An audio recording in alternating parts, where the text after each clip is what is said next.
Salam jumpa kembali kepada kami Enius Patron Podcast. Pemirsa dan pendengar dimanapun Anda berada, semoga senantiasa selalu diberikan kesehatan dan kesuksesan. Kali ini kami dari Enius Patron menghadirkan narasumber yang penuh dengan inspiratif. Beliau adalah sosok mantan petinju di era tahun 2000 sampai dengan 2003. Yang mana beliau telah hadir di tengah-tengah kami, yaitu Bapak Alfon Tobing. Selamat malam Pak Alfon Tobing. Malam Pak. Ya, sehat Pak ya? Ya Pak. Ya. Kami dari Anies Patron Podcast kali ini ingin menggali tentang jejak rekam Bapak yang mana diketahui Pak Alfon Tobing ini adalah mantan atlet petinju pada waktu itu di era tahun 2000 sampai dengan 2003, masa kejayaannya Pak Alfon Tobing. Nah, Pak Alfon Tobing, saya ingin menggali nih jejak rekam Bapak sehingga jadi petinju. Ini saya dengarkan dari petinju amatir dari kampungnya Sumatera Utara sehingga dibawa ke Medan, lanjut ke tinju profesional dari amatir ya sampai ke profesional. Mohon diceritakan Pak sedikit Pak. Terima kasih Pak. Saya mungkin nggak sedetail betul lah saya itu kan. Baik, tapi siap. saya akan kasih penjelasannya dari mana saya bisa bertinju.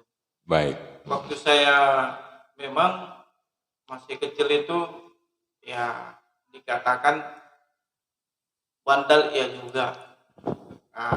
Tapi dalam arti bandel itu ya tukang berantem. Tapi tukang berantem murah nangis juga. Jadi tiap waktu sekolah kadang namanya di kampung berantem, dipukulin kalau pulang sekolah ke rumah, bajunya kadang udah robek. Ya singkat ceritanya Pak. Jadi waktu saya sekolah di dekat rumah itu ada sasana tinju. Jadi saya lihatin kok siang-siang latihan, pukulin apa lah yang.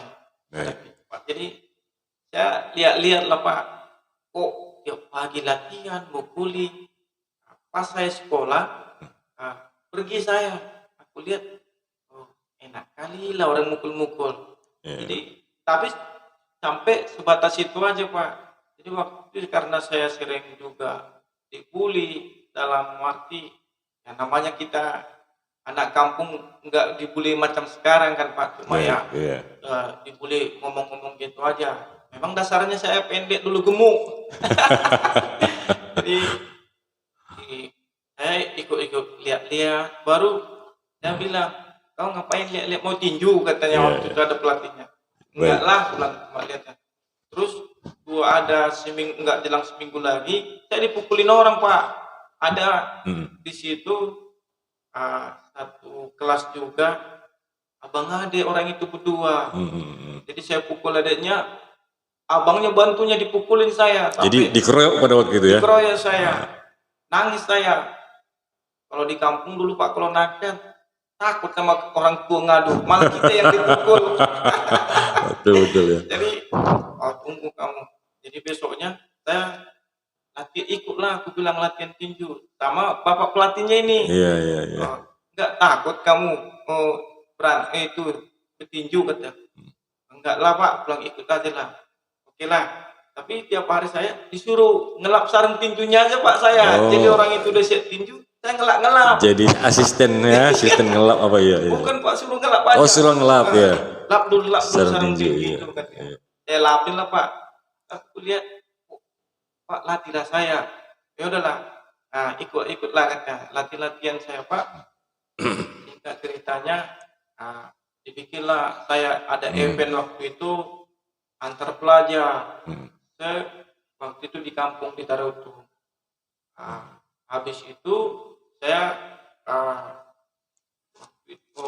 tidak menang sih, tapi karena eksibisi aja, pertunjukan aja. Balik kami, udah mulai mungkin dilihat saya dari ada motivasinya, saya dididik. Ada semangatnya pada waktu itu. Orang itu bisa kamu katanya. Dari situlah Pak saya punya motivasi jadi petinju.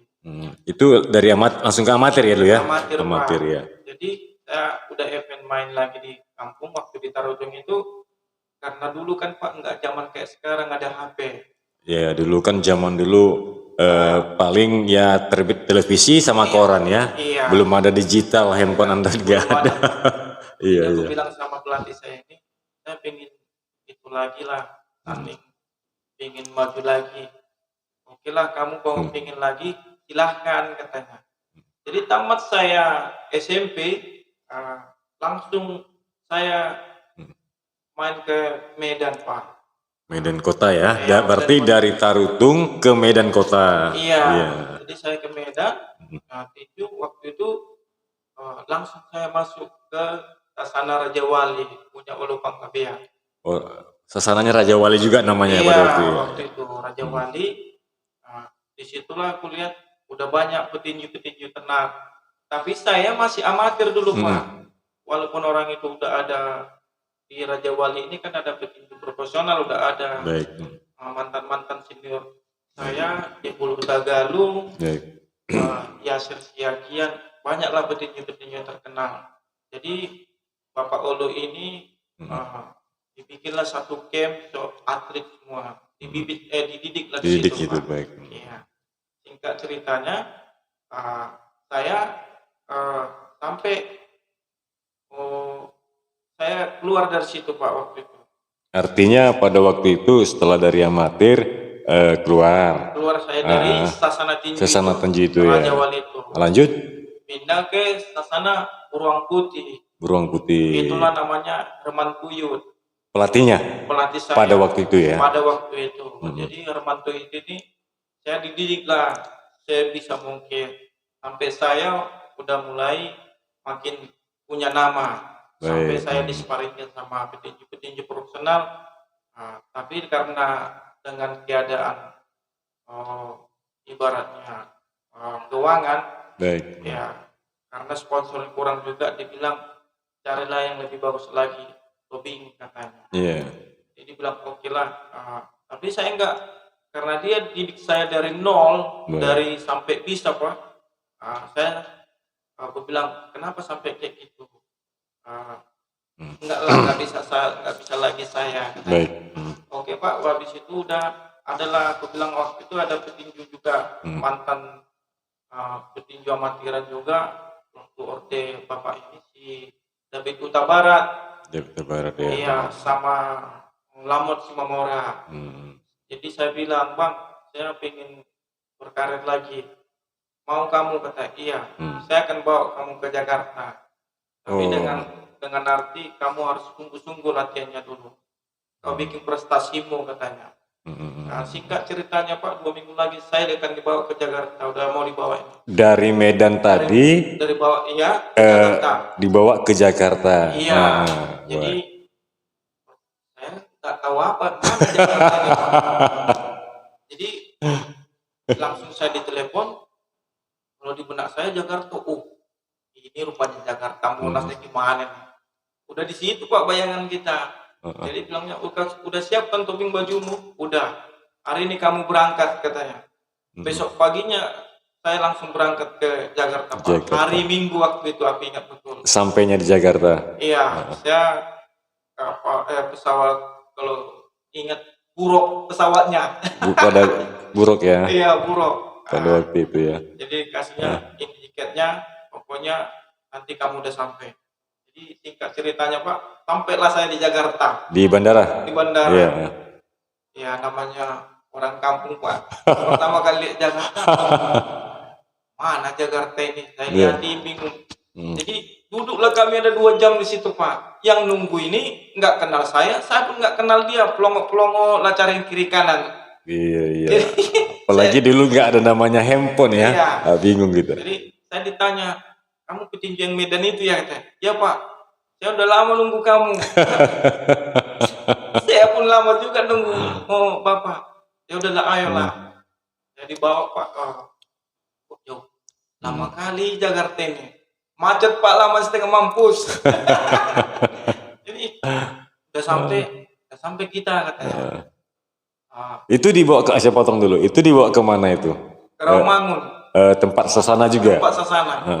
Jadi saya udah sampai Sasana ini, Pak, kan ya, karena udah gelap. Sampainya waktu itu udah saya dari bandara itu udah jam 7. udah mau maghrib. Baik. Jadi saya lihat mana Jakarta udah lampu sama kegelapan semua Pak, udah sampai turun. Iya. Jadi yang promotor saya ini udah nunggu saya nih dari bandara. Jadi sampai saya, Pak, mana petinju saya itu katanya. Yang promotor tadi nanya. Iya. Mana petinju saya tadi ya, yang Iya. dari Medan itu. Iya. Ya, baik. Jadi saya langsung kenalan lah Pak Tobing. Oh ya. Saya langsung udah duduk dulu katanya. Iya. Sampai saya duduk kasih minum. Baru mana bajumu kata ini Pak. Baik. Jadi langsung saya dibawa ke rumahnya. Saya dibawa ke rumahnya ke bed Gudang Peluru Jakarta Selatan.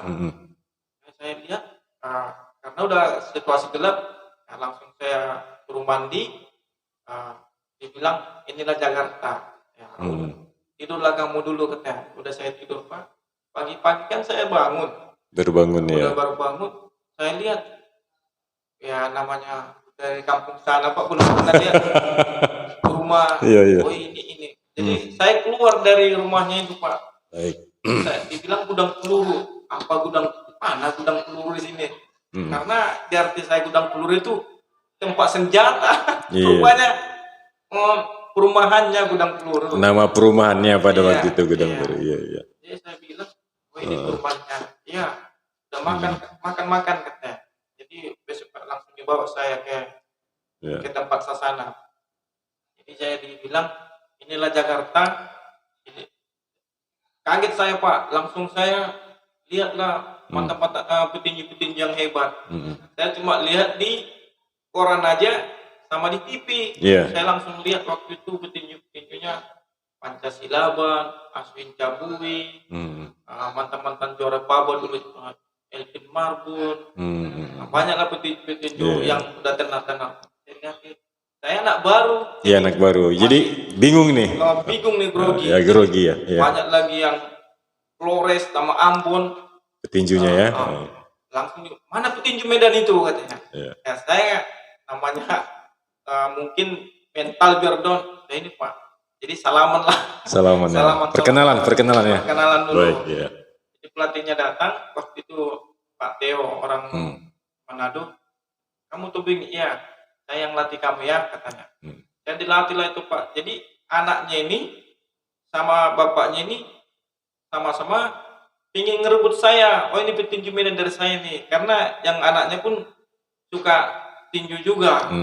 Jadi bapaknya senang sama saya. Jadi ini anak buah saya nih katanya. Oh berarti pada waktu itu rebutan lah mau ngambil Tobing selaku anak didik dia gitu ya, petinju dia gitu. Iya Pak. Direbutlah saya. Jadi saya dididik lah. Waktu itu pokoknya kamu tinggalnya di sini, latihannya di sini, nanti uang untuk makanmu, uang pudingmu nanti dari saya semuanya. Jadi setiap hari itu Pak, tidak ada tambahan latihan. Baik. Jadi waktu itu saya udah siap itu, saya langsung dibawa ke Indosiar. Yang Indosiar pun saya tahu, yang mana Indosiar saya tahu. Saya bingung. Iya, saya lihat, oh ini rupanya Indosiar Pak. Saya lihat, oh ini Indosiar. Jadi langsung dia bilang, ini ada petinju saya dari Medan. Ini saya mau orbitkan. Jadi waktu itu saya Pak, mainlah dulu selama waktu dari amatir ke prof itu beda pertandingannya Pak. Kalau amatir kan 3 ronde. Kalau profesional? Kalau amatir 4 ronde, kalau profesional dia 6 ronde pertama.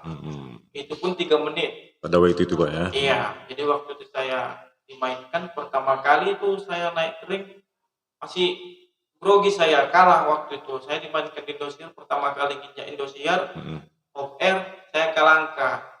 Jadi ya kalangka. Saya dibilang dilihat saya Pak di sasana. Dibilang masa petinju, katanya petinju bagus itu anak buah itu gimana itu katanya. Jadi saya dimarahi. Kau buktikanlah kamu petinju bagus dari Medan sana katanya. Iyalah. Jadi saya punya inspiratif. Jadi ngelihat petinju-petinju yang hebat-hebat itu. saya liatin oh gini-gini. Karena latihan amatir sama pro beda Pak. Beda ya? Beda. Cara mukulnya, cara pun untuk healing pan sama bobotnya beda. Beda. Ya latihan. Nah, saya lihat juga petinju-petinju yang udah punya nama itu jadi acuan sama dia. Oh gini rupanya. Saya minta saran-saran lah gimana biar bagus. Jadi saya dilatih lagi. Nah, tambah pelatih lagi Pak Tio itu. Jadi pas main lagi saya di Indosiar Pak. Itu main yang kedua kali di Indonesia? Iya, main saya lagi di Indosiar menang KO. Masih 6 ronde. Selama main itu terus saya 6 kali main menang KO semuanya. Jadi waktu itu dibilang udah makin banyak kemajuan. Jadi pas dulu saya lagi jaya main lagi 8 ronde Pak. 8 ronde. Iya. Ini itu Pak, udah naik di tinju profesional ya? Udah Baik, di Indosiar. lanjut. Udah di Indosiar. Jadi singkat ceritanya bapak ini meninggal. Siapa itu yang meninggal? Yang punya sasana ini. Oh, yang sana. Baik. Iya, meninggal bapak itu karena bapak ini kepala BCK di Palembang. Meninggal dia. Jakarta ya? Iya, stroke. Jatuh dulu baru jatuh dia dari kepleset dari kamar mandi. Nah, jadi kami pun karena bapak itu meninggal, macam saya anak didiknya, jadi agak kurang ya. diperhatikan kurang lah. perhatikan sama yang lain gitu pada waktu jadi itu. petinju ini pun Pak udah mulai agak itulah. Udah mulai agak renggang semua. Ada yang udah cari masing-masing. Pindah ke sana. Iya, pindah ke sana. Termasuk saya waktu itu pun saya udah mau pindah ke sana juga. Karena anaknya ini pun nggak terlalu itu lagi. Nggak begitu kooperatif Pak ya. Kooperatif lagi. Jadi bapak anaknya ini bilang kemarin waktu itu ya Pak Tobing kamu harus bisa katanya. Jangan karena bapak saya kamu jadi down katanya. Masih ada saya katanya. Iya. Tapi waktu itu masih 2 kali saya tanding. Saya langsung keluar saya Pak. Karena udah tak terurus lagi kaminya. Baik, oke. Nah, saya pindah lagi ke sasana Amarasi. Amarasi ya. Iya, punya ada orang Timur. Saya dididik lah di situ Pak. Didik lagi, beda pelatih kan beda versi lagi kan Pak. Saya dididik main-main terus sampai kejuaraan nasional, sampai menang terus sampai saya dijuluki Magician Medan. Luar biasa ya. Dia yang bikin saya jadi punya nama lagi. Sampai lawan yang petinju top lah. Macam Anis Kempion, 05 Nakane, mantan juara PABA itu. Banyak lagi Pak, mungkin saya lupa. Jadi terakhirnya saya mainlah saya ke nasional. Jadi kejuaraan nasional saya Pak. Kejuaraan nasional, saya main di Kupang, saya dapat juara nasionalnya. Baik. Terus waktu itu masih jaya-jaya saya Pak. Mainlah saya di Indosiar, main Indosiar juga waktu itu menang KO. Punya nama saya sih Pak. Jadi yang ngorbitkan nama saya ini udah dari Om Yosi namanya. Yosiani. Saya punya nama sampai di saya kejuaraan PABA langsung ditawarin. Waktu itu Benny Dasut. Baik. Nah, saya kejuaraan PABA. Pertama saya draw ya. Iya. Tapi habis itu main lagi saya dalam waktu 1 bulan lagi saya disuruh main lagi. Baik. Tanding ulang waktu kalah angka saya lagi Pak. Ceritanya makin main lagi saya di kontrak di waktu main di RCTI. Ya, baik. Main di DPRI. Habis itu main lagi saya Pak waktu ditawarin mau nggak kamu Tobing kejuaraan dunia katanya. Saya main kejuaraan dunia waktu itu Pak di Australia. Itu tahun berapa tuh Pak? Itu Australia tahun 2004 kalau nggak salah. Berarti dari tinju profesional nasional langsung go ke internasional. Iya betul. Waktu itu. Main pertama di Australia.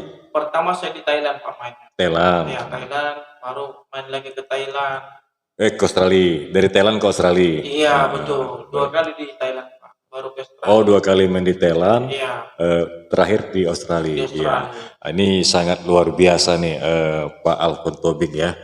Perjalanan prestasinya selaku atlet di era tahun 2000 hingga 2003 Pak ya, sangat luar biasa. Artinya ini Pak Tobing saya sedikit bertanya, eh, selama Pak Tobing menjadi atlet ya, Ya, baik di atlet amatir hingga profesional, ya. itu udah berapa kali menang dan berapa kali kalah? Iya, waktu itu saya Pak 23 kali menang, saya 4 kali kalah itu Pak. Baik, Ya, 4 sudah kali. luar biasa itu Pak Iya. ya. Tapi yang paling fatal saya Pak itu kalah di Australia itu Pak. Kalah di Australia Pak Iya. ya.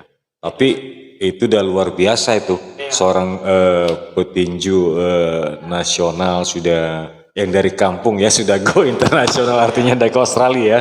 Ini sangat luar biasa loh Pak. Tapi itulah Pak, jujur saya katakan dari kepalan tangan saya ini saya bisa ke luar negeri tanpa saya sepeser pun mengeluarkan uang. Singkat ceritanya Pak, dulu pertama kali saya naik pesawat namanya Lufthansa, namanya orang dari kampung sini, waktu masuk kamar mandi nggak tahu, Plongo-plongo Pak ya.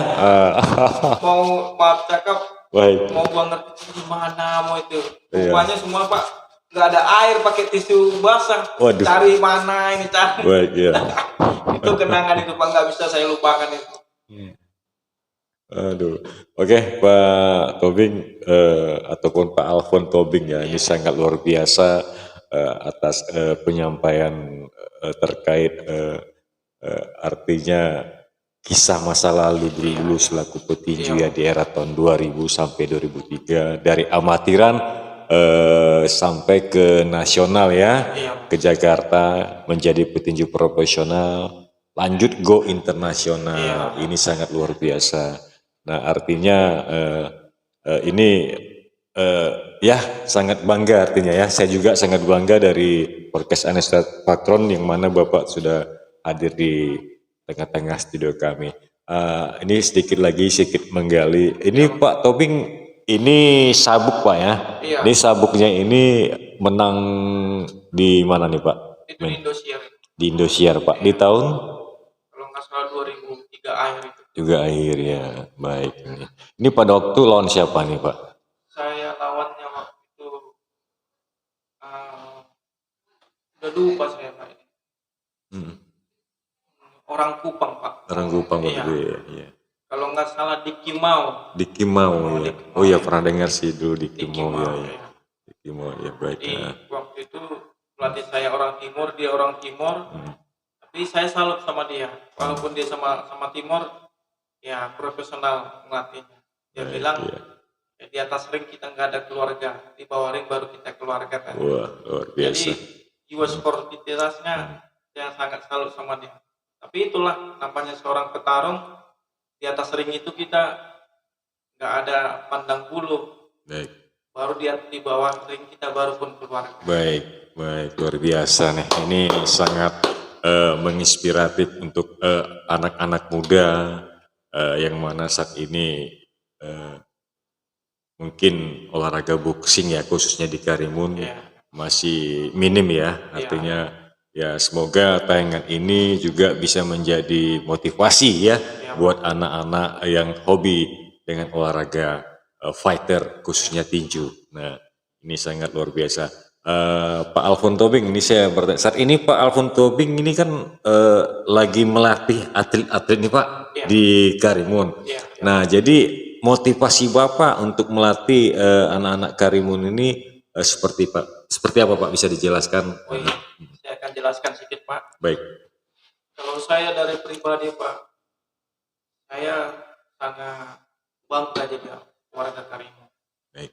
Saya ingin mendidik anak-anak Karimun ini seorang jadi sang juara. Sang juara Pak. Tapi di dalam arti gak segampang yang kita bayangkan. Karena di luar sana masih banyak ingin juara. Tapi saya didik sama anak-anak ini, kamu harus bisa percaya diri, apapun tantanganmu yang kau lakukan. Sakit enaknya nanti kamu yang rasakan. Tapi sebelum kamu sang juara harus sakit dulu. Karena jadi sang juara itu nggak segampang yang kamu kira. Dalam arti di situ Pak, jadi kalau dia punya nama, pasti nanti akan dapat dia akan membanggakan dia sendiri. Contohnya bisa jadi pegawai negeri bisa Baik. Pak. Waktu di zaman saya memang agak susah. Tapi kalau zaman sekarang banyak zaman digitalisasi, Ya, sangat gampang betul Pak. betul Jadi ya. aku bilang sama anak-anak yang di sini, ya manfaatkan selagi bisa saya melatih kamu. Jadi aku bilang dalam situ Pak, biar bisa kamu bawa nama orang tua kamu, terlebih kamu juga sendiri. Jalur prestasi ya Pak ya. Jalur prestasi. Bagus itu betul ya. Ya, pemirsa dan pendengar ataupun anak-anak muda yang mungkin sedang menonton tayangan kami ini, semoga apa yang disampaikan dengan Coach Tobing ataupun pelatih ya, Tobing yang saat ini sedang melatih Sasana Tinju Raja Wali Karimun, ya Pak ya. Iya Pak. Ya harapan Pak Tobing juga ataupun Pak Alfon mungkin kedepannya agar anak-anak Karimun bisa menjadi yang terbaik di khususnya di olahraga tinju ya Pak ya. Iya, iya. Nah itu harapan Pak Tobing. Ya untuk di akhir tayangan mungkin ada pesan-pesan singkat Pak Alfon Tobing untuk anak-anak muda yang saat ini sedang Bapak latih. Oh iya. Pesan Bapak lah, pesan-pesan Bapak. Untuk atlet-atlet tinju Raja Wali, jangan merasa kamu itu udah punya segalanya. Jadi ibaratnya itu milikilah ilmu padi, makin tunduk makin berisi. Jadi biar punya inspirasi, saya ini belum apa-apa timbang orang lain. Suatu saat kamu akan jadi besar, akan mantap yang kamu raih. Itu aja inspirasi dari saya Pak. Baik, baik, luar biasa ini. Sambil minum kita Pak Tobing sebentar Pak. Ya, tos dulu Pak. Oke Pak. Oke.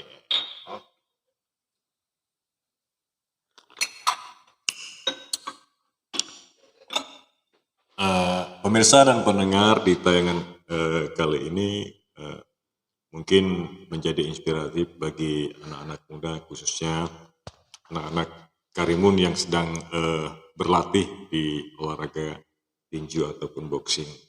Ya di akhir kata kami ucapkan salam olahraga.